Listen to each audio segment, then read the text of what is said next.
Welcome to WAHNcast, the official podcast of the Women's Affordable Housing Network. I'm Angie Truitt, Vice President of Communications with WAHN, and today we're diving into a critical issue that's impacting the affordable housing industry, rising insurance costs. Joining me today is Nikki Freyman, Senior Asset Manager for the Central Region at Enterprise Community Partners. Nikki's been closely tracking the increasing financial burden of insurance on affordable housing providers, especially in disaster-prone areas like the Gulf Coast. Today, we'll discuss what's driving these cost hikes, how they're affecting communities, and what can be done to mitigate the impact. Before we get into our very serious topic, Nikki, I have to know what your MLB walkout song would be if you had one. And I understand that at home, you and your husband kind of have a thing regarding walkout songs. So feel free to go into as much or little detail as you'd like. Yeah, we go to a lot of baseball games and the walk-up song is kind of always evolving. Mine, though, I kind of stick with Shoop by Salt and Peppa because it's also the only song, fun fact, that I can karaoke without the words. Well, I love that. And we might have to hear a little bit of that at the end to close out the podcast today. My husband's is always something, usually by Jay-Z, because I think he'll listen to rap until he's, into his 80s. So his is forever evolving rap. Yeah. He'll be a very cool 80-year-old. You're right. All right. So to our very serious topic, we were just discussing before we started recording about the New York Times headline that I read this morning. Soaring insurance costs could end affordable housing. So very critical conversation. Thank you so much for being willing to join us today to talk to our listeners about this. And, hopefully we have some things that we can take away and be productive and kind of make some change. But can you provide an overview, kind of recent trends in insurance costs for affordable housing? And you could limit it to the Gulf Coast region, but I know we're also including some of the recent developments out on the West Coast when they're dealing with fires and other disasters too. Sure. And I'll add first a disclaimer that I am not an insurance agent. Enterprise Community Partners has an insurance consultant that we work with, but my position on this and what sort of drove this paper that I co-authored with John Sullivan from our policy and market office in the Gulf Coast was simply seeing what owners and property managers were going through on this side of the house. I'm in asset management, so I'm seeing this financial reporting, and it's just not sustainable. So that was really the source of what drove us to put together this paper and to really dive deep into the data. So recent trends in the Gulf Coast is insurance is expensive. And that's if an owner can find a carrier willing to cover their property, which this isn't unique to the Gulf Coast. We've seen carriers like State Farm, Allstate, Chubb, and Safeco pull out of California or stop writing homeowners policies entirely. In Louisiana, at least 12 insurance providers have stopped writing homeowners policies in the state or have left the state altogether. The trend in the Gulf Coast, though, is that the expense is not surprisingly rising. That's in our data analysis, which we can review from all the financial reporting that comes in quarterly, annually. We can slice and dice it and just see what's happening. We've seen a 13% growth rate trend over the past 6 years. And really what it comes down to is that insurance cost per unit has more than doubled since 2017. And additionally, as you mentioned, California wildfire claims are likely going to significantly impact the national insurance market, driving up home insurance premiums across the country as insurers raise rates to cover their losses. It's something the whole country will have to absorb, even in areas not considered high risk for wildfires. Obviously, there's a very significant impact on the industry. Do you want to go through some of the financial stability and kind of operation costs that affordable housing providers are having to deal with as a result of this? Sure. And, as you and listeners might guess, many properties can't afford these increases. Not only are property managers and owners working within restricted rental income and often not receiving increase approvals, whether it's through federal subsidy or state HFA approval and tax credit rents, but other expense areas are rising as well: repair and maintenance, real estate taxes in some cases, just general administrative operating costs. We see deferred payables growing as many property managers start to rob Peter to pay Paul. And as I was reading through your paper again, I made a lot of notes to myself about some of the specific examples that you cite regarding increases that property owners are facing. And we're talking in the policies are jumping $200,000 a year, $287,000 a year. They're seeing 500% increases. Can you share some examples of some of these properties and organizations that have had significant impacts like these? Yeah, for sure. And these are referenced in our paper, but the one anecdote that really came to mind first for me was in New Orleans. One of our general partners let us know during construction that he had spoken with his insurance agent and their permanent insurance annual premium was going to increase $100,000 over what we underwrote. And that was a shock. This was a 32 unit property. And this did not have the rental income that was going to come in to cover just that increase, much less all the other operating expenses. It wasn't going to be sustainable. The deal didn't work anymore, but it was already closed. So what do you do? What was fortunate in this case, though, is that the project had not closed on its perm financing yet since it was still in construction.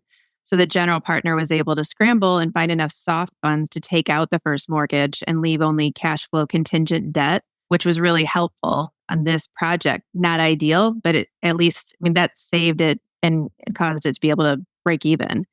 We've had other properties along the Gulf Coast of Mississippi who are seeing $300,000 increases in their wind coverage just in the past couple of years.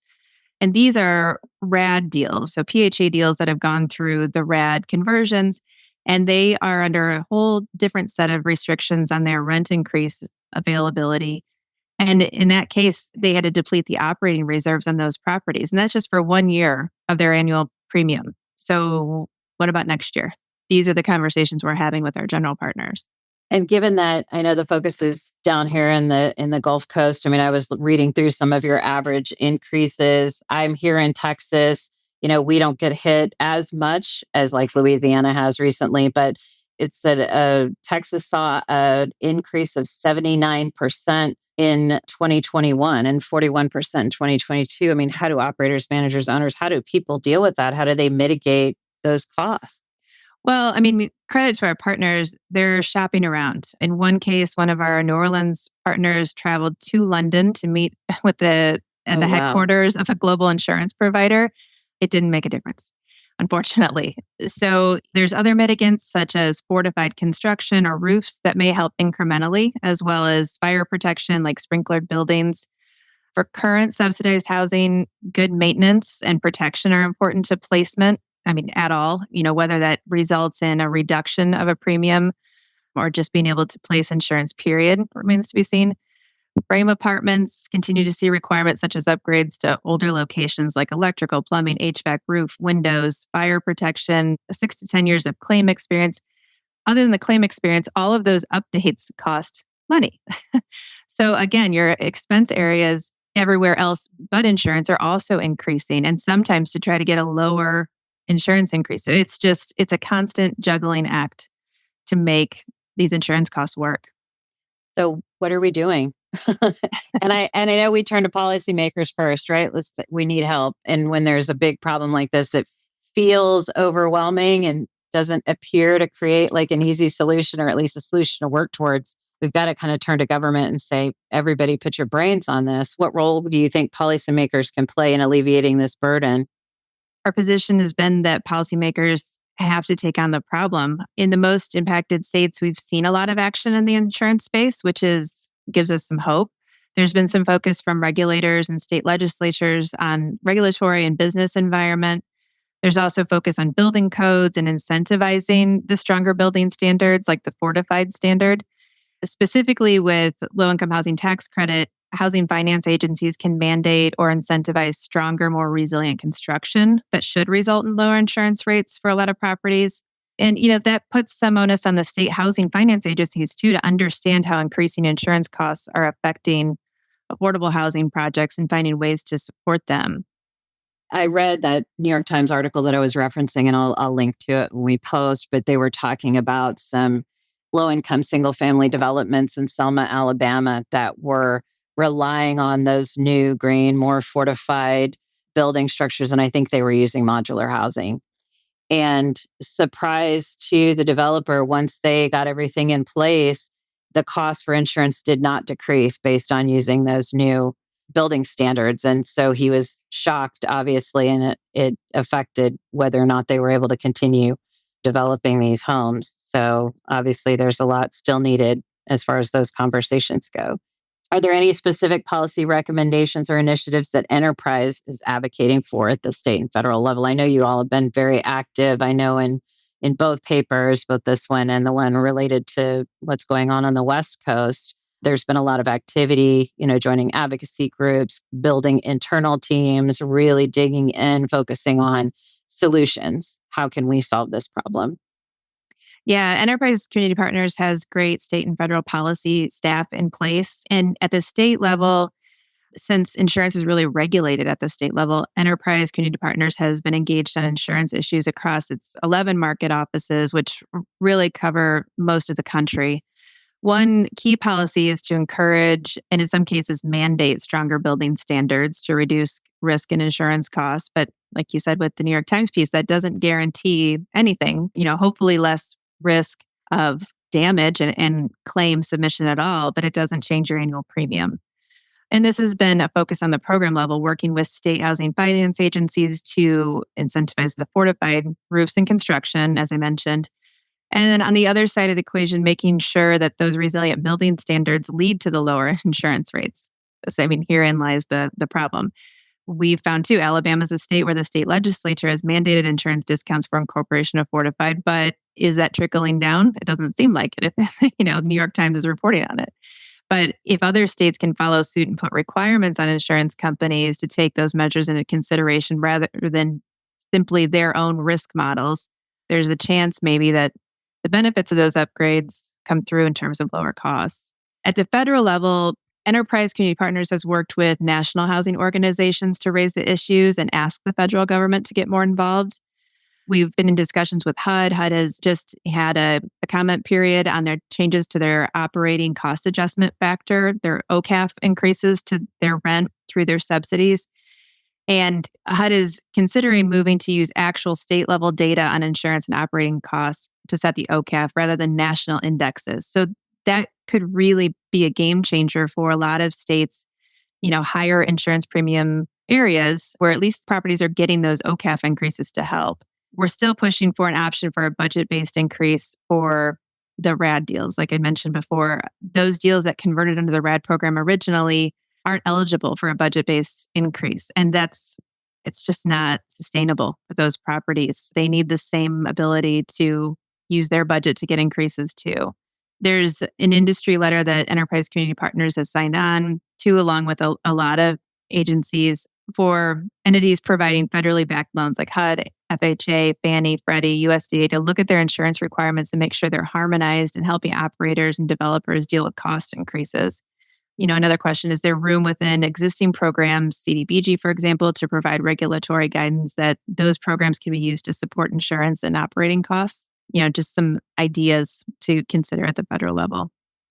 Well, it sounds like there's a lot of really good conversations going on, at least. In the New York Times article, they did interview some folks that are associated with the insurance industry groups. And of course, they aren't advocating for any increased regulations on how they conduct their business. And which we have to understand, they can't really control the natural disaster factor that we're all seeing happen. And they want to make sure that they have enough money in their reserves to pay out claims. So I understand that. But at some point, somebody's going to have to be bending a little bit. And I noticed too from Justine Marcus's article that was talking about the issues kind of on the West Coast and how insurance companies are still raising rates on developments that aren't affected by these climate related issues.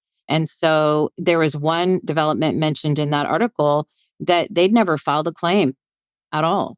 And I think their property insurance rates went through the roof as well. And they were just trying to level the playing field, I guess, for everybody in California. But these developments are being hurt as a result. And we still lack, 6 million units of affordable housing. So this isn't a time where we can afford to shed them, which a lot of developers are walking away from deals. Owners are selling when they can, which is increasing the problem that we're already trying to solve with all the resources we're already trying to put towards it. So I appreciate everything that you all are doing. It sounds like everybody's kind of all hands on deck to try to figure out how to make this work.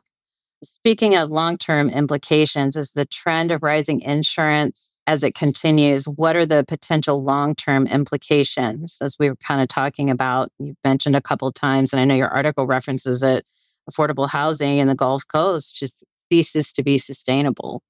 Together with other rising operating expenses, the insurance premium increases just aren't sustainable. This really, I think, has a broader implication, not just for affordable housing, but for market rate multifamily, for single family homeowners. Our focus is affordable housing, but just generally the insurance market as a whole. I mean, something's got to give. But, in underwriting, without finding additional equity for an insurance reserve or being able to adjust the income and expenses, these deals aren't going to pencil. So as you mentioned, developers are going to walk away from these deals because they just don't work anymore. Housing operators and owners are stuck because in most cases, they can't go without insurance for regulatory lender or investor requirements, but they can't afford to have the increases either. So in Justine's paper, she mentions too, as prices rise and coverage becomes more limited, affordable housing developers are being forced to consider making difficult and sometimes harmful decisions, like postponing investments to improvements or updates to the building, sometimes reducing or eliminating on-site services for its residents, or laying off resident services or maintenance staff, which are essential to the residents they serve, but they can't afford to keep increasing their administrative expenses. As we said, developers are considering reducing their insurance coverage to lower the cost, but that's a trade-off too, if there's a claim. So then you've got increased risk.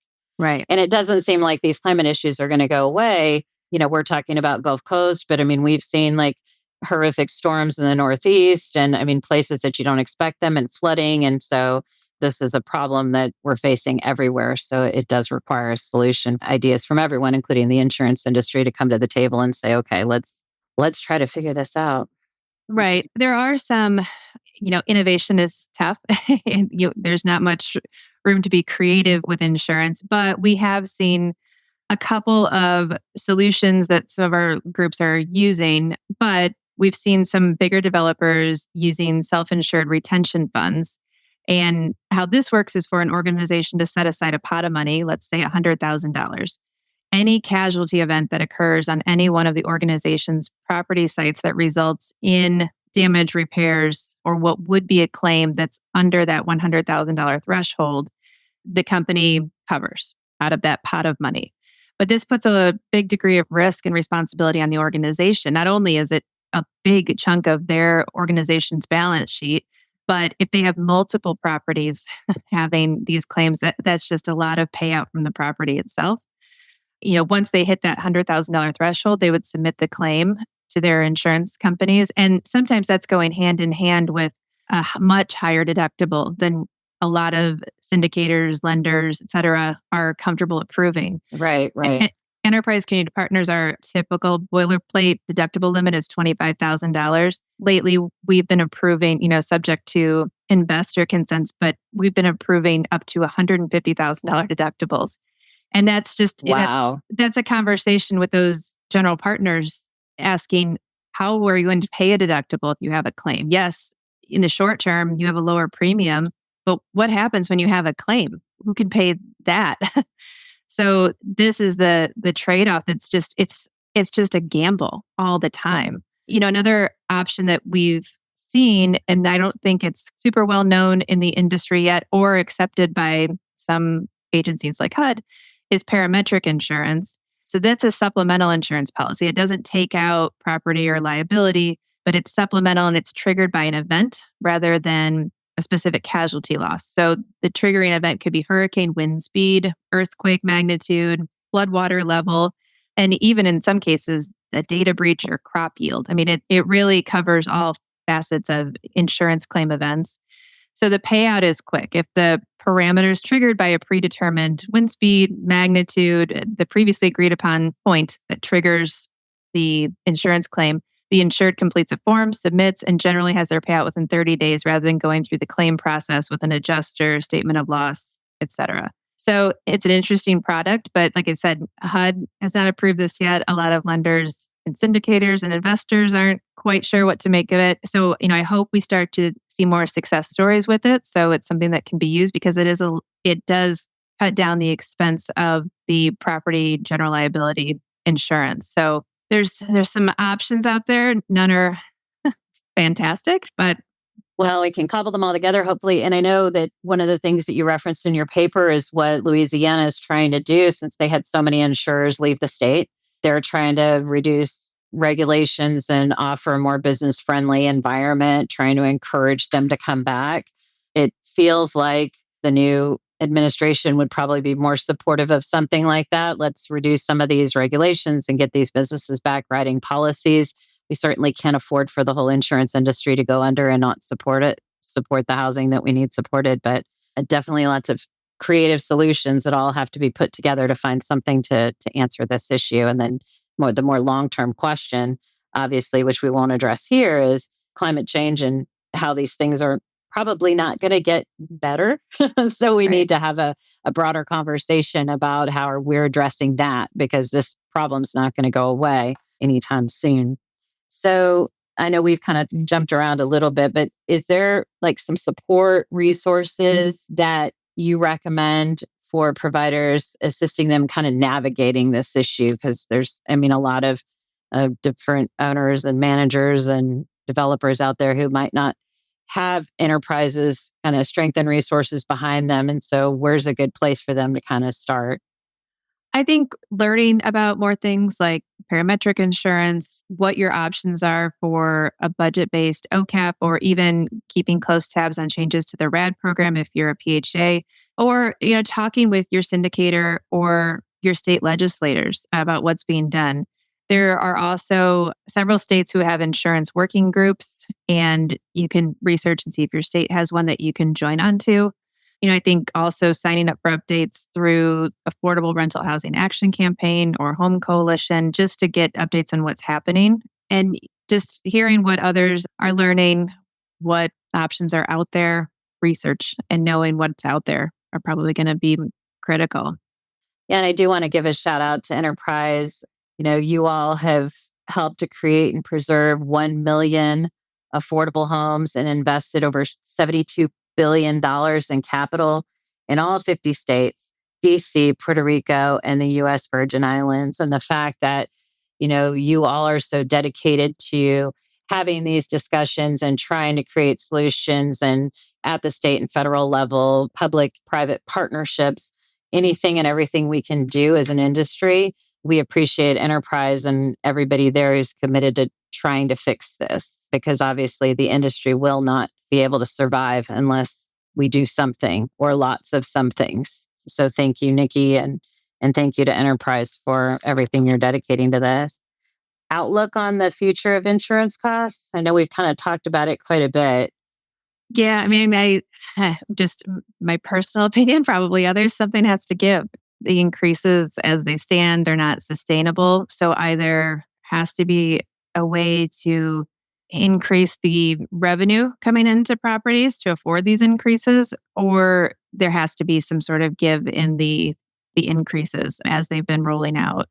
I think we've talked about fortified construction, which may be helpful. Coming changes to the RAD program, where they may be able to identify extraordinary issues that give them access to a budget-based rent increase. And then HUD using that state level data on insurance rather than across the board OCAP increases. All these things are helpful, but a lot really sits with the insurance companies to consider these increases in the premiums.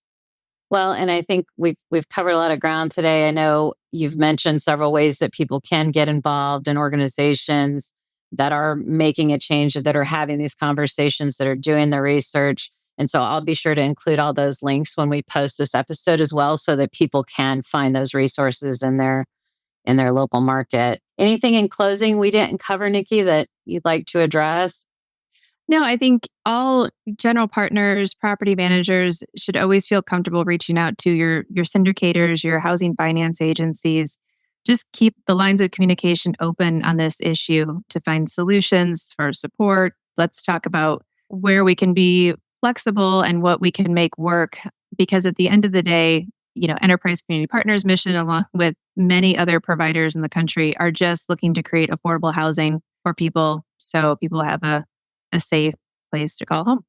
Well, thank you. On that note, I'd like to thank you for appearing on this and sharing so much great information with us. I know the outlook seems a little bit, I don't want to say scary, but when I was reading through it, it definitely caught my attention. And I know it's been a conversation of late with everybody in the industry. So thank you so much for having the conversation. I think the more of them we have, we get more people involved, more people making phone calls, more people joining groups, and more people taking action. We'll see some good results for the industry. So thank you very much, Nikki. It was great talking with you. Thank you so much for having me.